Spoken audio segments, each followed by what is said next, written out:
kesho ni kukula nyuma ama kupata chakula haraka unakula nyuma. Wale mzunguko wa kutafutaka na ere ya kula inapita unakula nyuma. Kama unakula nyuma shina ilitaka maladi ya waki kukeuka. Si nous entendons parler de karibu na kesho, c'est-à-dire souvent la plupart ou bien on peut dire les grands pourcentages de la population mangent au-delà de midi. Quand ils mangent comme ça, ils ont l'espoir de manger encore vers les mêmes heures du lendemain. Rares qui peuvent avoir le matin soit un petit morceau de banane ou de manioc qui bout. C'est comme s'ils réalisent tout un jour, 24 heures, affamés. Au point de vue sanitaire, premièrement, nous voyons que les gens sont attaqués par la malnutrition. Parce que la tranche d'âge que nous considérons souvent les enfants de 6 à 59 mois, mais la malnutrition attaque aussi même les vieux, même si les enfants ce sont les cibles. Le coût de vie qui est un peu difficile dans la province, parce que nous savons que dans notre province, il y a une grande partie de la population qui vit avec moins d'$1 par jour. Ces groupes d'individus ne peut que manger une seule fois par jour. Ça peut être la cause de malnutrition, pas seulement chez les enfants, même chez les adultes. Parce que une personne normale, bon, je vais plus parler des enfants parce qu'on est dans le cadre de l'enfance. Un enfant de moins de 2 ans, c'est un enfant qui doit manger au moins 5 fois par jour. Mais si cet enfant, au lieu de manger 5 fois par jour, ne mange qu'une seule fois, mais qu'est-ce qu'on mange? Qu'est-ce qu'on mange? Cela ne peut qu'entraîner des problèmes de nutrition. Il faut vraiment revenir à la base, la cellule de base qui est la famille. Et nous savons que quand on voit la famille, on voit la femme.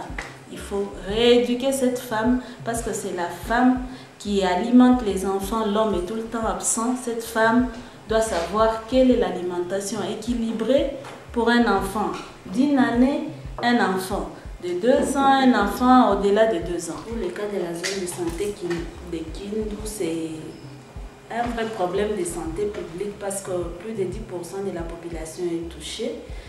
Et pour la prise en charge de cette malnutrition, nous nous organisons à 2 niveaux. Au niveau de l'hôpital général de référence et au niveau des centres de santé.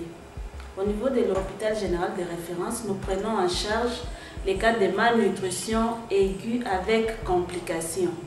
Et au niveau des centres de santé, nous prenons en charge les cas de malnutrition modérée et les cas de malnutrition aiguë sans complications.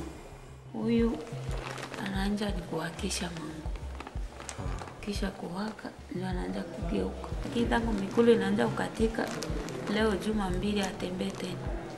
Ili kuwaka tu ndio kuhakisha mambo. Bakamtunisha tu mara 2, bakasema yake inashia pale. Ilikuwa yanakamata sana. Nous avons ici les bénéficiaires Moyou Maputo, âgés de 5 ans. Provenance Kalouam, de sexe féminin, admis à l'INTI depuis le 21 septembre.